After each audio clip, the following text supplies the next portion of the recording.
Here he comes. And blink.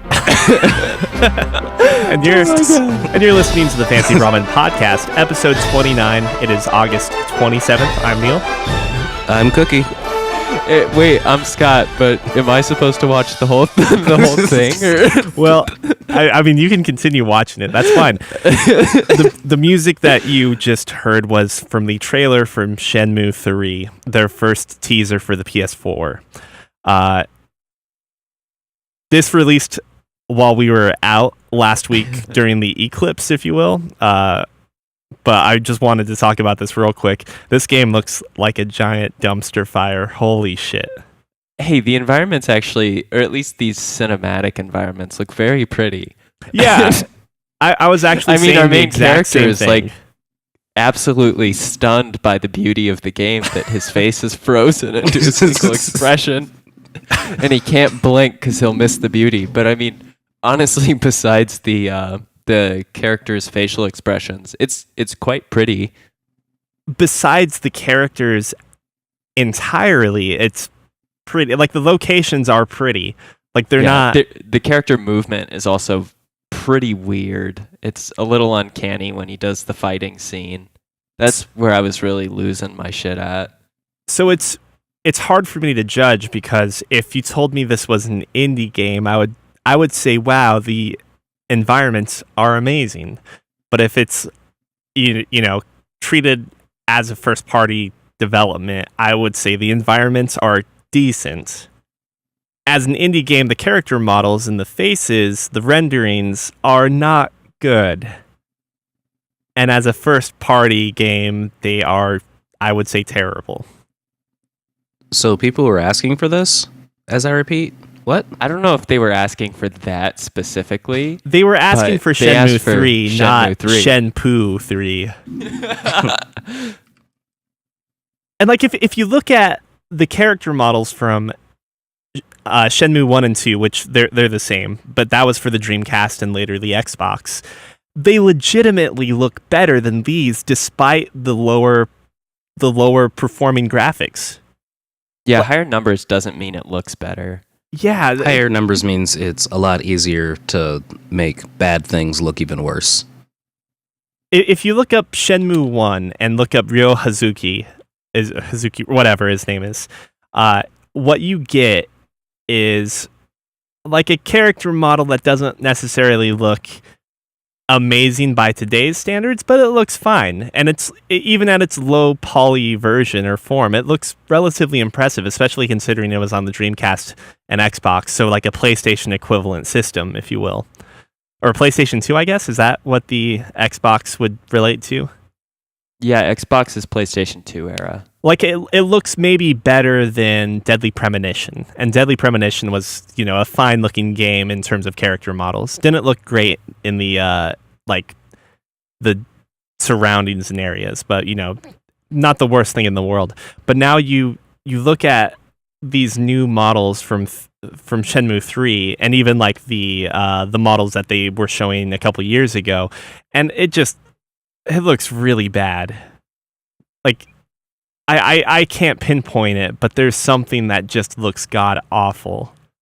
And, like, the motion capture, too. You've got to assume it's motion capture, right? Because the cost to actually do motion capture now is not that hard. Like, you don't even have to get, you don't even have to tape ping pong balls to your outfit anymore. No, whatever those are. Are you saying that the actors then who did the mocap also don't blink and or change expressions whenever they perform any sort of minor action? Maybe I don't know. Maybe that's intended, but it seems like he has way more facial expression changes in the Dreamcast game, in the original title, than he does in this trailer, and that seems really overly obvious. And I don't know. And I don't know about the mocap either, just because looking at... His arms are way too straight. Yeah, that fighting scene is really awkward. Like, the motion itself is awkward, and it makes me hesitate to think that it's motion capture, because I just don't think you can have that type of weird rigidity and like linear movement if you're actually doing mocap. So if they're doing it, then maybe it wasn't for that scene at least, but that's what makes me kind of doubt that guess of yours. I mean, there's a possibility too that their motion capture just isn't good. Because I was going to say, I think they did the motion capture, but then they threw out the motion capture in regards to just, statues and stiff arms. They just put ping pong balls on their elbows, knees, and forehead, and that's all they have for the capture. Okay, that would make sense to me, because I know the process of doing motion capture, much like making, film or video games, has gotten... Like, the technology has gotten to the realm where it's not unreachable for amateurs. And while this team isn't necessarily a group of amateurs, it kind of looks that way. Yeah, they can still produce amateurish content. But I guess in their case, it's more sloppy than amateurish, right? I guess so. And my only hope at this point is that this teaser is more of a litmus test. That they're just like, I wonder how people feel about this. And Not then good. They would go back to the drawing board and fix things, but then they're probably headed back to the drawing board. We would hope so, right? But I mean, it's 2018, and like we look at these renders and these models, and like while they don't look good, they look like they've had a lot of time spent on them. Yay! Like in a bad way. So they're going the artist route then, where you kind of just mess with something until you've broken it. And then you call it good. And you continue to break it even more. Like, it's just like, I think I can make this look a little better if I touch it here. Okay, let me add a little paint here. Fuck, now it looks terrible. Well, can't go back. You can't control Z in real life. Let's set that aside, unless you guys have any final words. Final words are, check out the Biomutant cinematic trailer. It'll make you feel better about what graphics can do. Yeah, I actually just saw that when I was roaming around on trailers through like Google and YouTube for the other games we were going to talk about. And I haven't heard of Biomutants, which means I guess I'm not doing a very good job on my homework. No, it's okay. I kind of saw a video on it like 3 days ago where it was like the first couple of minutes of the game. And it's quite literally like, hey, character builder. So you model your little biomutant thing, and then you pick which path you want to go down in this forest. So one path says, I'm an anti-hero, or one path says, I'm a straight shooter. And then the person chose like the straight shooter path. Then he's like, then you've got 3 paths you can branch off into. Right is always right. You can bend the rules as long as you're doing good, and it doesn't really matter. A path is just a path. Don't dig too deep into it. So I thought that was like an interesting way to set up like your character's morality, rather than going the route of BioWare's morality choices, where you're like, I'm quite literally making a choice, and if I don't stick to the original choice I made, my character's not going to be good in anything. I am watching the trailer and it's quite pretty. That's really cool, and also the hand thing creeps me out. I don't know what that's about. I vaguely remember that being part of like that Biomutants kit, I guess you could say. That it has like a robotic hand it uses during combat. Yeah, it's like sitting inside the wrist or whatever. Blah. I would say, yeah, that game looks, in terms of appearance, it looks really good. But we do have to note that the first half of that trailer, I think, or something like that, when it looks super good and super detailed, is all totally like it's probably not an engine running. Yeah. But even the gameplay part of it still looks really good. Like, it looks on the graphical level of, granted, it's not always as realistic, and it's not trying to be, mind you, but like the same level as The Witcher 3. Yeah. Did you guys watch the Eclipse? Oh yeah, I went to Casper Mountain outside of Casper, Wyoming, and while I worked as an indentured servant for the Girl Scouts for a couple days, I got to hang out on the peak of the mountain and watch the eclipse. That was pretty cool. Did you get totality where you were at? Totality. 100% total, complete totality. Basically, Yes. you were watching a Mortal Kombat film. It's not film, just like a Mortal Kombat. Like the first time you see a Mortal Kombat fatality, that's what watching a totality is like, right? You're like, oh my god, if you so look amazing. if you look before the sun's covered, then your eyes suffer a fatality. That's for sure. I Wait. made the mistake of thinking that it was 100% covered, and then I looked up without my protective glasses on, and I was blinded momentarily, and I went, "Ah, damn it! I'm one of those people." I'm one of those people who looks up, squints, and then is like, "Oh." That's terrible. I'm just possibly the bravest thing a president can do. Do either of you have any lasting effects or damages from the total eclipse, or partial? I should say at that point. No, I'm totally fine. The only thing that I was damaged about is I was roped into doing some like I obviously, as a volunteer for the Girl Scouts event that I was at, like did some work and service while I was there at the campsite, and I got paint on my favorite shirt and my new pair of like boots, and I was upset about that. Oh, But sorry. that was the biggest casualty. The total eclipse was cool, but I had also read an article that had hyped it up quite a bit, and it wasn't necessarily as rapturous as the author who sold it to me with their recollections of the last eclipse they went and saw.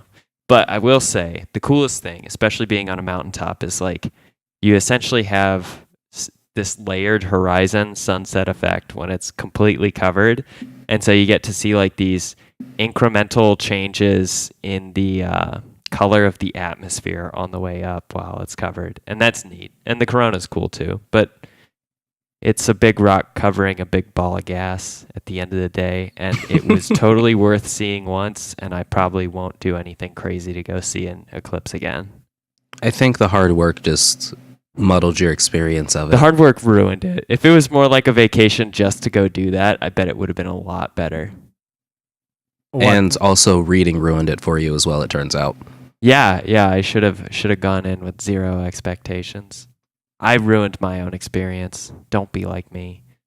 I enjoyed myself. We kind of just drove out to Hastings, Nebraska. We were on this little pier where you can actually view the cranes. You were on Hastings Lake? Not on Hastings Lake. It was off some river. My wife knows the name of the river. I'm terrible at names and faces and rivers, apparently. Didn't realize you were in Hastings, because I was too. Oh, nice. Yeah, I stopped by the Eileen's in Hastings and took a picture inside there and sent it to one of my old coworkers. I was like, guess where I am? And she was like, cool. She was like, guess where I am? Then she took a picture of Eileen's in Omaha and said, working. Leave me alone. But yeah, so you made it out to Hastings to go see Totality as well? Yeah, we took a train out there. Was it super crowded at your viewing spot? No, because we just did it in the front yard. Oh, I could dig it. Yeah, we went off onto the side of a river, and there were like 15 people there. So like everyone was nice and set out super far. I've got a 360 video up on Facebook of the Totality in two different videos. But I enjoyed myself. It was well worth the trip. I think we might be trying to hit Texas in a couple of years to see the next one, because we didn't do any work beforehand. Oh, Yeah. I really thought it was going to be another like 10 or 15 years until the next Totality. 2024 is the next time it hits the States. Yep. I probably won't go to the next one. Don't get me wrong, it was cool, and I purposely went out to see this one, not only so I could, do it, so to speak, but also to see my family in Hastings. But like afterwards, it was the experience of having like a hour and a half longer commute back to Omaha by car. Yeah. That kind of, made me question whether or not it was worth it a little more. We stopped in the traffic from Hastings to Lincoln wasn't terrible, so we actually just stopped in Lincoln for a couple hours, had some dinner, That's a smart move. viewed some until that traffic died down. See, And then we that headed back. sounds like a great idea. We See, would have Planned done it out. that, but my sister had to get back to Hastings. at like a decent amount of time because she was still contemplating driving back to Colorado. But yeah, I enjoyed myself. It was my first time seeing Totality. I was like, okay, this is well worth it. Besides the everyone I've talked to who did not get to see Totality was like, it's kind of dumb. Never taking time out to do anything. And I was like, yeah, because you didn't see Totality. Neil deGrasse Tyson also does not help when he says that, it's not that rare. Well, it's not, but it's not. It's really rare in the U.S. though. Yeah, I mean, around the globe, sure. And as a traveling academic like Neil is, he probably gets a lot more opportunities and chances to see them than just about anybody else. Yeah, so. I'm not saying what he said was inaccurate because he's totally right. It's just it is a little bit of a thing for for younger people that have not seen a total eclipse before. Yeah, no, dude's totally showing off his privilege. Ooh, flaunting science that privilege. Yeah. Did you guys pay attention to the ground and do all like the little crescent shadows? Oh man, like when I didn't get to see much of that because I was in sort of a flat area, but just watching the shadow progress so quickly across the terrain was really cool, especially with mountains, because then it makes even faster progress on any sort of like downward slope. And so I just saw the shade in that kind of crescent shape just go whoosh right across the ground. It was nearly instantaneous to me, but it was really cool to see. So that sounds terrifying, like there's a giant dragon overhead. Yeah. Kind of like as if we'd been watching Game of Thrones lately. No. I mean, we could talk about that if you want. I think we should save that till next week because then after the season will be over. Done, yeah. Yep. I'm down. So have you guys been playing any video games lately? Oh yeah. Yes. What have you been up to, Cookie? I have been up to woodworking. Lots of woodworking. But besides that, video game wise, I have, as you guys well may know, there's a little game called Call of Duty that exists. It's kind of an indie thing. Not many people know about it, but they're doing a beta for their newest one. It's World War II. Me and my wife have been playing the private beta for the PlayStation 4, and we're both back in full throttle. I was hoping Neil was going to say like his little thing right there, but he didn't. So, just moving on. Joking aside, it's COD's triumphant return to World War II, and it's been quite a while since we've had a game set in that era. I think that might be a smart move for them as far as, it's been quite a while to go back and do World War II, and the last one. What's the last World War II game they did that was not World at War? But not World at War, I was about to say, because that was the Pacific conflict, and I think people are less familiar with that. Call of Duty 3. It was 3, right? Yeah. 3/Medal of Honor. It was Medal of Honor. That's what Call of Duty was doing before Call of Duty. Right? That's a long time ago. That should be really, really interesting for them to go back with all of the like technology that they have now, and just all of oh man, I'm sorry, I just blanked on that. But pretty much all of the like established gameplay elements that have changed since the last time we had Call of Duty in a World War II setting. Like online multiplayer for Call of Duty didn't really get going until Modern Warfare, right? So actually, I was playing it before that. The one right before Modern Warfare, I really loved that one as well. Which was 3, yeah. But that was like at the beginning of multiplayer first-person shooters on consoles that weren't Halo. Like, it should be really interesting to see what happens now that Call of Duty has a huge amount of people who play. I mean, Call of Duty's a multiplayer game anymore. They don't make really long or impressive single-player experiences anymore. They're all about the multiplayer. So seeing a World War II multiplayer game could be really great. I mean, I have super fond memories of the early Call of Duties and especially the Medal of Honor games. Well, so while you say that, which I do want to affirm or confirm that this beta is only for the multiplayer, right? Correct. And Yes. actually, weirdly enough, I'm one of those Call of Duty players that actually like the story that was like woven in and out of like the Black Ops series and the Modern Warfare series. And we've seen like a introduction of importance, or a reintroduction of like more emphasis on the single player campaigns just as of late, especially with like Titanfall 2. The last Call of Duty, wasn't that Infinite Warfare as well? Yes, that was Yeah. Infinite Warfare. Apparently, that was a really good story. Yeah, I heard that it was actually pretty decent. Now, granted, this is a different development company or developer from Infinite Warfare, right? So we don't necessarily know, but I'm particularly interested because that was maybe like that was what I enjoyed from Medal of Honor, the single player campaign. Definitely. I enjoyed the Russian conflicts in Medal of Honor. I love the Russian front. So much fun to play those in any of the like World War II shooter games. Actually, no. This is Modern Warfare, Activision, without Infinity Ward for World War II. And let's see here. COD Infinite. Let's see who made that one. I'm kind of searching to see who made games. Okay, so Infinity Ward made Infinite Warfare as well. Oh, so they made this one as well? Oh, World no, War never II? mind. Never mind. They made Infinity Ward made this one, and World War II's Activision. So no, different developer. My favorite developer, actually. I enjoy the Activision ones more than the Infinity Ward games. Well, we will see just how well it goes over with the single player campaign. In effort to keep the ball rolling, what else have you been playing? Shovel Knight. So not quite Scott's Hollow Knight. My knight instead has a shovel instead of being hollow on the inside. And he kind of shovels and digs up treasure and stuff.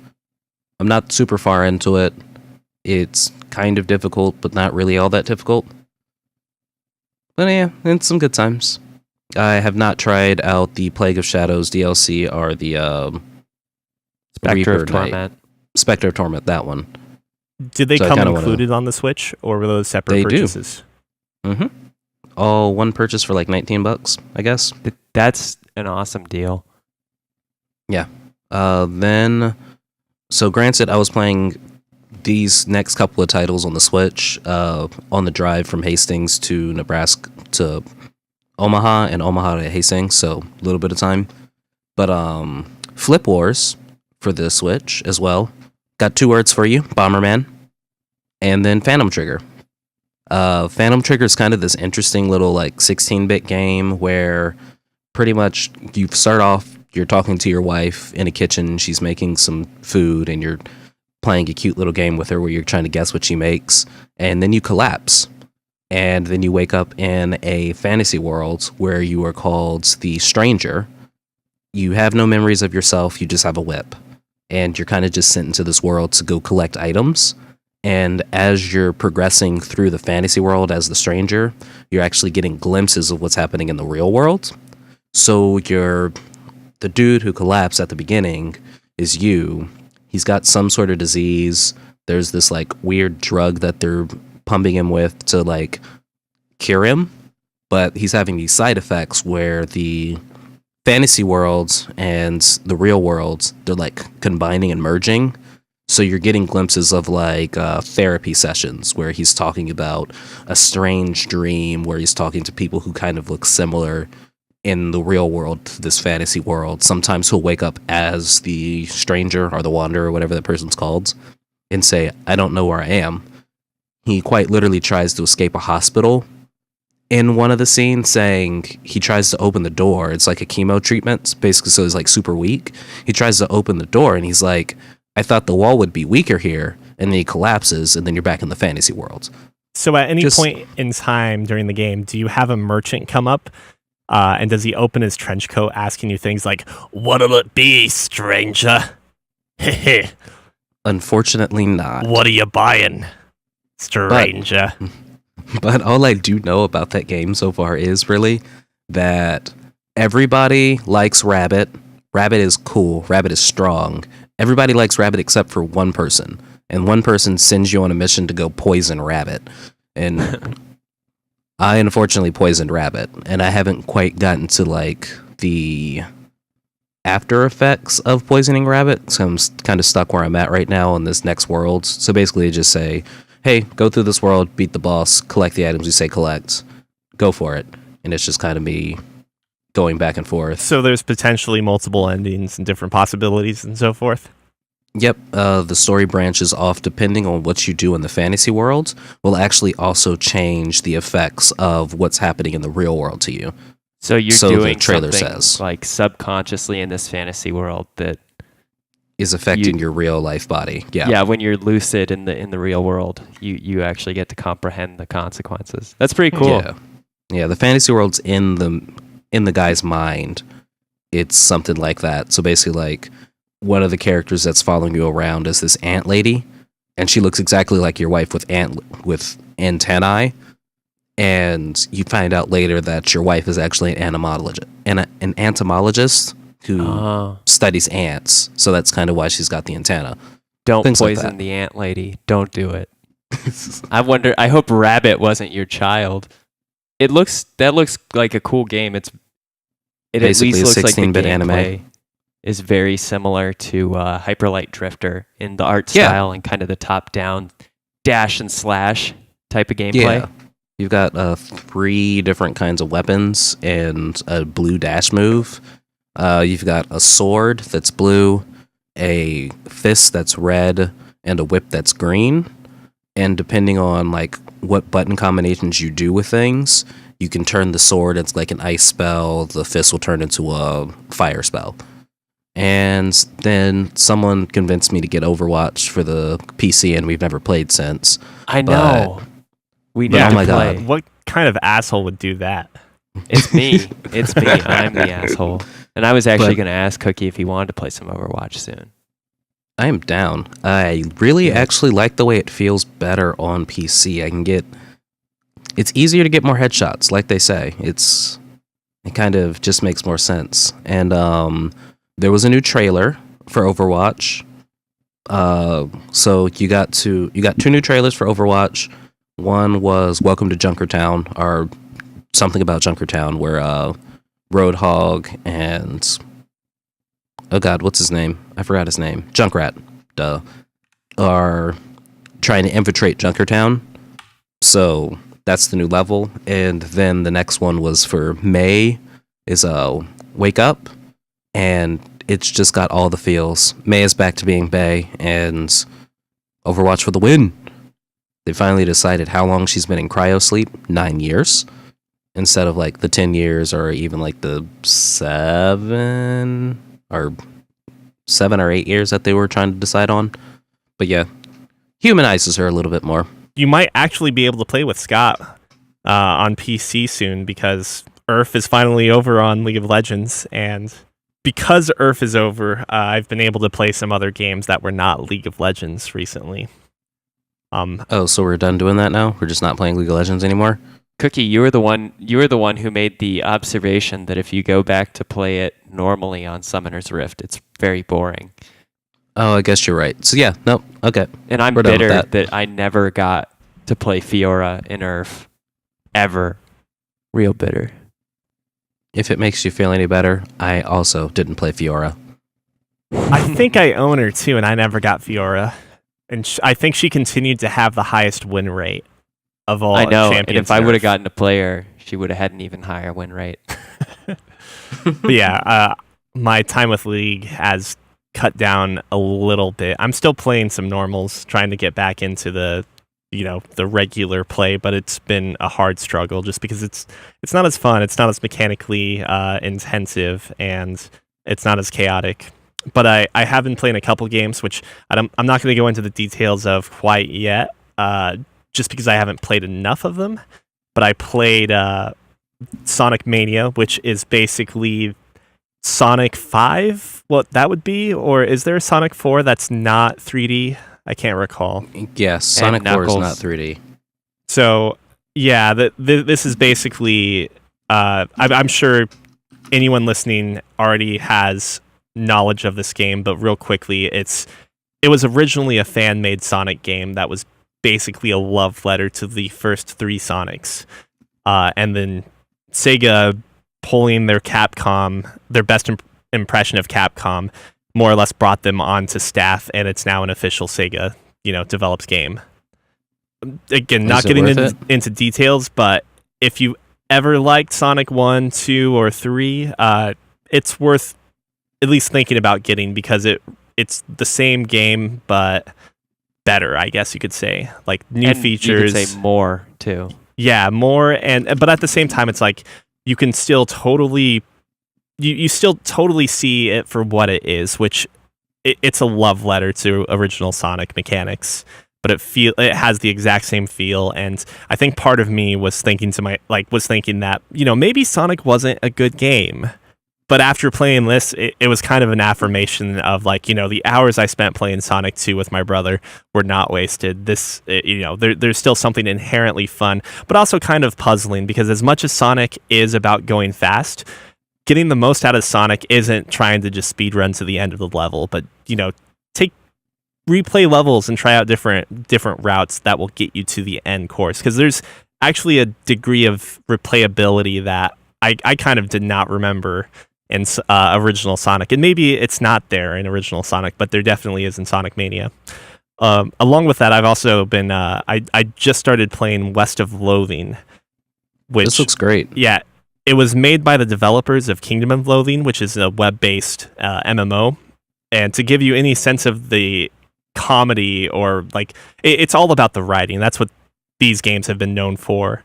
But the MMO, their web-based MMO, Kingdom of Loathing, has classes such as Seal Clubber, Turtle Tamer, Pasta Mancer, Sorcerer, as in sauce, or sorcerer, Disco Bandit, Accordion Thief. So really nonsensical, and it's a lot of wordplay and pun use that drives forth the humor, but at the same time, that also allows it to be more accessible to a wider audience. And I would say for anyone who hasn't necessarily heard of of Kingdom of Loathing, or at this point West of Loathing now, you can also check out the developers' podcast, which is called Video Game Hot Dog, and it's maybe one of the funniest podcasts I listen to that has that weird, nonsensical sense of humor, but never goes beyond. It's never super vulgar either. So nothing but high expectations for that game right now, as far as I've gotten into it.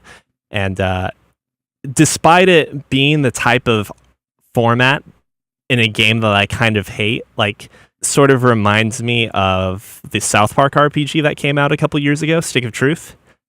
Yeah. Yet at the Enjoyable. same time, it doesn't, much like how Stick of Truth, it was all about the writing there as well, the humor. This game still has that, but it's also not as unfun to play, I guess.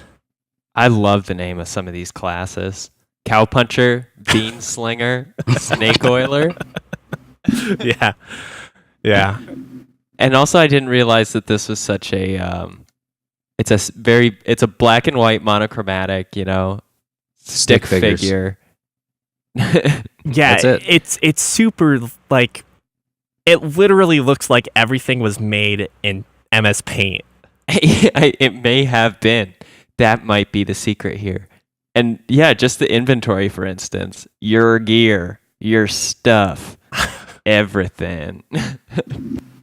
So I'll be quick about this so we can get to the hot pot. And because I'm actually kind of operating in that same window that you are, as far as I've started, or at least gotten somewhat into these, but haven't made enough progress to say that it's this is the one time I'm going to talk about Dishonored 2, in the podcast and give all my impressions. But now that I've finished Persona 5, which is amazing, and I'm really trying to find other games to play so I don't go back and just speed run a new game plus here, I pulled out Dishonored 2, which I had gotten, I think I had only progressed 3.5 chapters into the game, which I believe is probably under halfway on the storyline. If the old Dishonored game is anything to use as I don't know, anything to use as like a measurement of time that the game probably has for gameplay hours. And it's been amazing. Like, it's just as good as the first one in pretty much all of the gameplay aspects and elements that I enjoyed carrying over, and them adding, just like better graphical quality, a little bit better enemy AI, and the combat's definitely like harder, but still very smooth, and just really responsive. Oh, it's good. It's really good. The environments I also like quite a bit. They're very fun, and they're a lot more colorful and diverse, I think, on the pathways that are available in most of the levels than maybe the first Dishonored was. And there's more variability to the upgrade paths for your characters, which is really cool. They brought in some of like Dowd's skill set from the DLCs in the first game into the second game as part of like Corvo's standard upgrade pass, which made me really excited and happy. But all of this is getting done both to distract myself from playing Persona 5 again and to get ready for the first DLC for it, Death of the Outsider. And so I won't say too much about the game besides the fact that I'm happy to finally be getting back into it and enjoying it. But it also inspired me to, I think you heard me talking about this a little bit earlier, Neil, but I'm really interested now in trying to find and decide what my favorite like engine is for first person gameplay. And so because this Void engine it's amazing. Every time I play a Dishonored game, I think like, why can't some of my other first person video games feel as good as this game just does? It just feels so innate and natural when I play with keyboard and mouse setup. Out of curiosity, is your first playthrough one devoid of magic or dark arts or whatever they call it? I normally do a Flesh and Steel run the second or third time. I've already planned out how I think I want to do this, since there are two main characters to play, and I'm only going to get half of one of the possible storylines, depending on, or at least with one playthrough, I can do a playthrough with either Corvo Atano, the protagonist from the first game, or his daughter Emily Caldwin. And so those are my one or two options there. But then the game also has, for the other major impacts on story, normally a low chaos and a high chaos ending.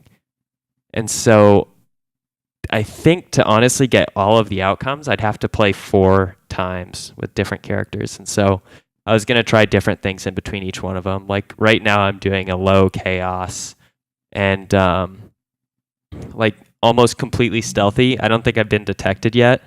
I'm trying to do a like ghost playthrough, or I think maybe it's shadow. It's one of those two for the achievement of never being seen, and going non-lethal with Corvo. And then with Emily, I don't know if I'm going to do non-lethal as well, or if I'm going to do like a lethal assault playthrough with her and then flip the roles so I can see all 4 of the endings after whatever point in time.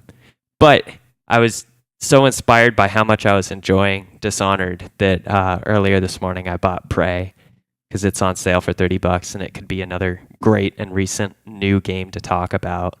So I'm looking forward to playing some Prey too, and I hope to get some time in on that this following week. I'm hoping that it feels kind of like a fusion between, say, the exciting and interesting powers of Dishonored mixed with kind of Doom gunplay. That would be really awesome. But if it doesn't turn out to be like that, that's okay. I'll play it. I'll check out the story. I'll figure out how I feel about the like mechanics in general, and I'll give it a review either way. Good or bad, I'll play the game. I will probably say the one thing I've heard many people talk about, and actually now I'm questioning whether or not I have this right, but I think one thing that will affect your enjoyment of the game is how you build your character. And I can't remember if it's... Okay, go ahead. I can't remember if it's more beneficial to focus in one branch of your skills or to, build whatever you feel like and go into multiple branches. But you can kind of think of it as like a Mass Effect thing where you have like powers, tech related shit, and utility stuff or something like that. Yeah, I'd like to go deep as opposed to like shallow and wide on my skill trees. normally. So I hope that I pick one of the like skill tree paths that's pretty rewarding as you go deeper into it. Because shallow and wide's fun, but you never get to like, I think, fully experience the benefits or kind of the cool experimentation you can do with powers unless you get normally deep into a tree. And that's very true. So yeah, I hope to. Granted though, there are some games, and I think Dishonored's a great example where if you go kind of shallow on powers, you can often sometimes use them in a way that is very weird, but surprisingly well coordinated. Like you can make powers really have some synergy that you wouldn't have expected. So I don't know. We'll see how it goes, and maybe if I pick like I depending on how I can partition out the save files, maybe I'll kind of play side by side on a progression, and I'll do one with a wide swath of powers, and I'll do another one that's really deep into whatever I think is the most fun to use. But yeah, I'm looking forward to Prey, but I currently have no opinions or predispositions for it. Well, then I guess it's time to talk about the news. Opening up that hot pot. Don't sound so exasperated. It's just that the first thing we're going to talk about is the SNES Classic Preorders, and I've written out this ridiculous report, although I haven't updated it over the last couple days. But now that I see it in front of me, and it's over a page long, I'm wondering if it's even worth reading it all. But read it like a debater, you know. You know what I'm talking about, Spread. right? You mean a master debater? Yeah, master debater. Oh, you. While I Fuck you. Fuck you. While I masturcate. Man, I hate you. Oh my god. Okay, I'm leaving the Discord channel right now. You're gonna have to finish the episode without me. Let's just get through this. Oh, that was the greatest. Thanks. The best way to summarize this was from a CNET article. In the headline of a CNET article written by Sean Hollister, and I quote, "Nintendo's SNES Classic pre-orders were a shit show." The byline reads, "Commentary. Thought you'd pre-order an SNES Classic online? Think again." The craze started like minutes after midnight Central Time on last Tuesday. I guess that would have been Wednesday? Actually, no, I think I'm mistaken. It was Tuesday morning when Best Buy opened their pre-orders. And as of this conversation we're having, it was probably the smoothest of every pre-order release. The only thing that people really had to complain about was the fact that it was at midnight or 1 o'clock for Eastern, for the Eastern time zone. And with no warning. Yeah, there was no warning. The only interesting thing was that, like, I'm assuming, like, even the three of us were signed up for either email or text alerts for when they were available to pre-order. Those never actually went out for Best Buy. Instead, the night before, they sent a mass text out that was basically asking, "Hey, are you sure you want to get alerts on this?" And then you'd have to text and confirm to continue getting alerts, but apparently that served as a better warning, and partly why I decided to stay up a little extra longer just to see what would happen. But along with them, Amazon went live at 4 a.m. that same morning. The problem, though, is that the listing that Amazon had up for multiple months at this point did not go live. Instead, it was a new listing that had the seller of Game Trust, quote unquote, without pictures. And someone was claiming, I couldn't confirm this because it might have been changed by then. Someone was claiming, though, that there were grammatical errors in the listing that the pre-order went under. So a bunch of people basically just decided not to pre-order after seeing the listing, thinking that it was a scam. And another problem with it was that the pre-order did not really limit you to the quantity you could order. So people, I guess the limit was 30. So people were ordering up to 30 SNES Classics. And what makes this maybe just like a little better and like now is that I believe it was Thursday or Friday, Amazon started contacting people that had ordered more than one, telling them that their orders were being changed to a quantity of one to meet demands and to ensure that as many people as possible got them. And a handful of people were also getting delays on their pre-orders. So, assumingly they had created so many pre-orders that they had already exhausted their initial supply of SNES classics.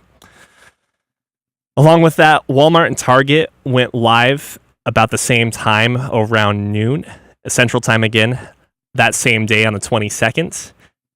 But both of those basically sold out within minutes. So people were claiming that it was most likely because of bots. And then the most interesting approach probably came from GameSpot, which had rumors start earlier that morning, supposedly noting that there was going to be an announcement around noon to GameSpot employees regarding the SNES Classic. And what happened essentially was that they announced initially that pre-orders were going live on their website, but not according to Twitter, mind you. But then suddenly their website basically just got pulled down. Twitter on GameSpot announced that GameSpot on Twitter announced that they were doing pre-orders in store and were pulling down their website to essentially keep those resources to support the in-store system. And eventually it became evident that when you would go to the SNES Classic on GameSpot.com, they would want to redirect you or point you to ThinkGeek, which is owned by GameStop, and we've talked about before in regards to the NES Classics and their ridiculous bundles. So ThinkGeek also had SNES Classic pre-orders available in the form of bundles that were almost twice the price of the SNES Classic. That all said, obviously the backlash from social media and consumers was pretty heated, but I'm just curious, after saying all of this, what parties actually deserve the blame in this situation? Still Nintendo. Is it only Nintendo, though?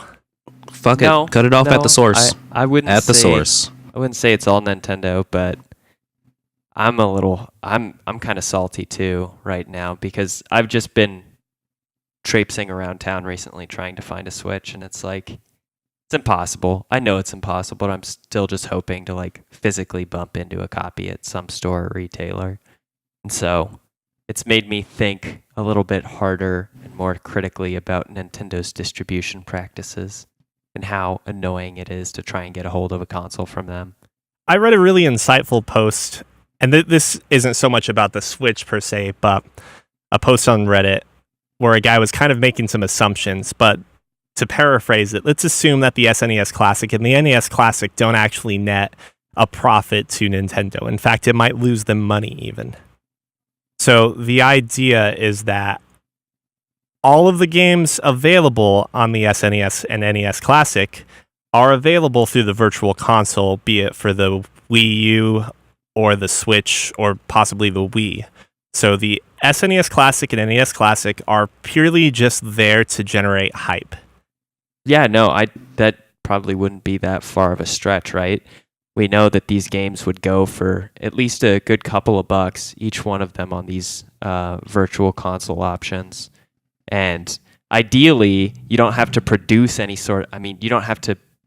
extra hardware in order for these games to be purchased as digital content. Whereas when you put them digitally on a completely new piece of hardware, like the classic mini NES or SNES, you have to build that machine just to put your digital content on it at a reduced price to sell as a bundle, and you're generating some social feedback like flack and criticism because your distribution process is not very good. And also, I guess I want to say quickly before I forget to acknowledge, being able to buy 30 consoles on Amazon or any other retailer site is kind of bullshit. They should know ahead of time that these are going to be items that are very vulnerable to, being scalped and resold. So I think most parties are at fault here. And it's making a really predatory environment for people who just want to buy one. They just want to buy it for themselves or a friend or a spouse or, as a birthday present. It's frustrating to see that at each step in the distribution, there's things that could be done a lot better that could have been learned from the last time that the NES Classic was released. But do you think they'll learn? No, they won't learn because they still sell them. They sell them either way. Yes.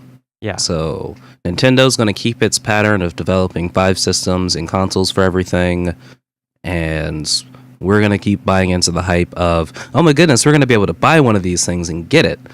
Not remembering that even when the Wii came out, I was standing in a Target line at 3 a.m. in the morning just to get one for a fucking next door neighbor. Damn, I wouldn't have done that for a neighbor. It was my mom's fault. She was like, hey, our Target's getting them. Go in this line. I promise them we get this. So that put me in a line at 3 o'clock in the morning to get a Wii for someone else. So yeah, so this was going on during the age of the Wii.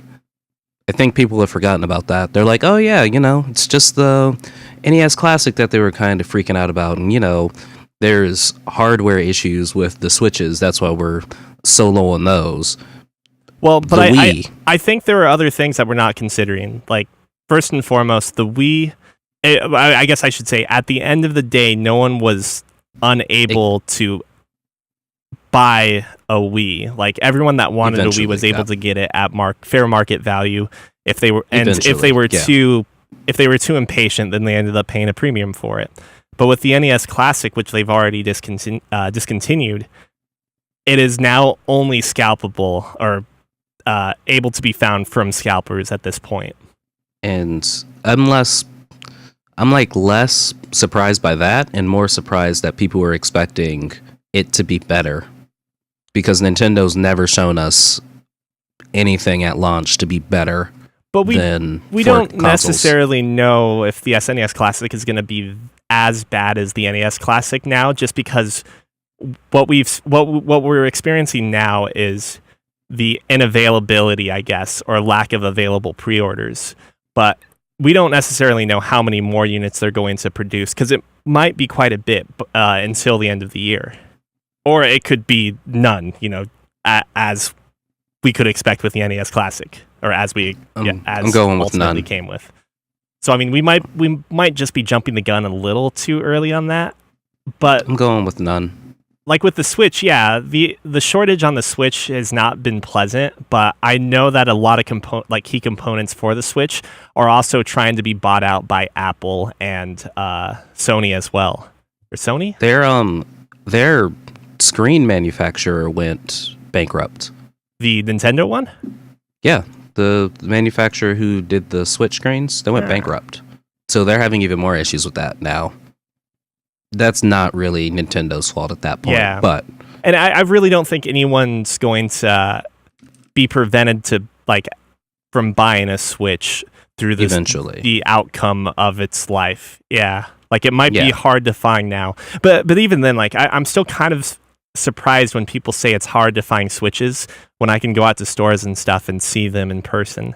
So if you need me to... Neil, do you want to buy me a Switch and mail it to me, and I'll just pay you? Yeah, I could totally do that. The next time I see one in store, I'll just get it. None of this blue and red controller shit, though. You want the black handles? Or I need something classy. That charcoal carbon classy. You mean the Splatoon colored? Oh my god, that's even better. That's so much better, but I don't think you're going to find it. Did I ever tell you my experience where I went to a GameStop and they had the Nintendo Switch console boxes out, but they were empty? And so, of course, I assumed that just meant you could take a box, show intent to purchase, and then they'd pull the Switch out of some magical back room that had them. And I went up to the counter, and the guy's just like, "Oh, I'm sorry. We don't actually have any of those. It's just a marketing thing." It's not like our games where we take your CDs out. He could see me nearly cry. He saw my eyes well up, and then he proceeded to spend 10 minutes that he really didn't need to, reassuring me that I'd be able to find it sometime. Oh, I'd be able to pre-order it online or something. I think it's pertinent to also point out that out of the three of us, Scott and I did get pre-orders on the SNES Classic from Best Buy. And that was because Neil did the extra work of staying up late, and I did the extra work of moving into a later time zone so I could be ready for it. You just have to move to the West. Yeah, seriously. If you were in Hawaii, you could have known about this at, 4 o'clock in 3 the o'clock. afternoon. Yeah, 4 in the afternoon. It would have been perfect. You just get off of work. You see, Nintendo Classic Mini SNESs are available. I think I'll buy 29. Keep it light. So with that being said, I'm glad you got one too, Scott. My wife thank you. entitled the help of one of our friends who actually, it turns out he owns an NES Classic. So those actually exist. So he's going to It must be tough confronting that, like seeing that as a reality. I still don't believe it because I haven't seen it. But his wife and himself confirmed that they do have one, and he quite literally opened it, looked at it, put it back in the box, and has it stacked away in a shelf somewhere. He's What a kind of monster. He's our friend who, like, he bought his Switch, put a glass cover over it, is super worried about the case scratching the back of the Switch and things of that nature. The back of the Switch, not the screen, the back. So he now has goat skin lined. He's goat skin lined his Switch dock to prevent any sort of abrasions from happening. Wait, Yep, is goat skin soft? I don't know why I went with that. He's got a custom Switch case coming from Etsy to help better protect the case as well. He's our friend that buys things and tries his best not to even breathe on it. I own all of these amazing things, and they will remain in pristine museum condition. Don't you think Pretty you're much. pushing down a little hard on that D-pad? Oh, he returned one of his Joy-Con controllers. Don't walk so heavily in the house. The shockwaves might dislodge a screw. Yeah.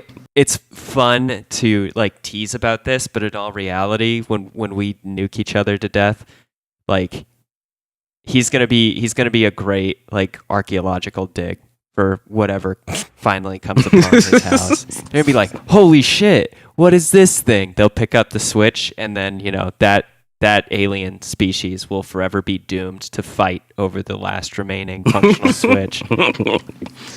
But yeah, so basically he's that friend, and he ended up getting an NES Classic like a few days after launch by refreshing something called like a in stock thing, blah blah blah. So he's pretty much going to obsess over that for the next couple of weeks for my wife to get her one. I'm like, sweet, less work for me, because you guys know how I feel about the SNES Classic. It I can won't live without exist unless you have it in your hands. Pretty much, and I can live without it. Yeah. Moving on, if you have comments, questions, or corrections, you can write into podcast@fancyramen.com.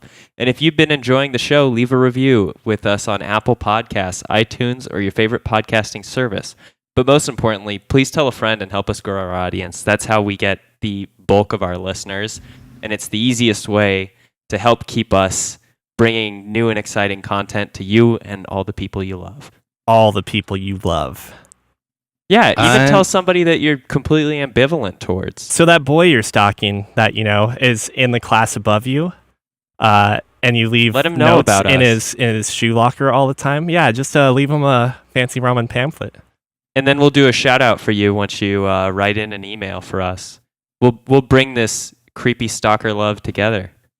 Do you like fantasy worlds? Do you like Gundam animes? Check out Knights and Magic, the anime. That's my plug. Is that a real thing? That's a plug, yeah. It's a new anime. I'm quite thoroughly enjoying it. A dude from a geek guy died and retained his memories and was transported into a fantasy world Why is where this magic a thing? exists. Like, and what do you mean? Giant robots it's the exist. thing. So it's both of them together. It's so, like the most popular thing now. It used to be falling into a coma in a video game, and now it's it's Knights and Magic. you fucking die and wake up in a fantasy video game that also has levels and stats and stuff, and that's your reality. It's the same thing as a coma, Neil. It's just now people in Japan are pulling the plug on their kids, and so they're just it's straight just up one killing step them further. so they can now go into the realm of Gundams and magic at the same time because they married the two. They're and it's doing the beautiful. right thing, Neil. It's merciful. all this is going to do is promote the youth to just kill themselves in hopes that the afterlife, or maybe not kill themselves, but get themselves caught in deaths that are caused humorously at young ages so they can be reincarnated in a fucking fantasy world where they can live out their shonen power fantasies. Well, I mean, Neil, was it predetermined that euthanasia would actually mean the like killing of young people in Asian countries like Japan? Who knew? Who knew? Well, Neil, if you want something a little more upbeat, there's an anime called Cheer Boys that's about boys in a cheerleading squad. I don't know if that's Or even up my more up your alley. alley. There's one about a girl that's actually a centaur that every time I see it, when I go to like pull up JoJo's Bizarre Adventure Part 4 so Sierra and I can watch it, I just think to myself, have we gone too far? Was anime a mistake? I'm beginning to think it was a mistake. It's been a pleasure recording with you guys today. I'm Scott. I'm Cookie. And I'm Neil. See you later. Bye.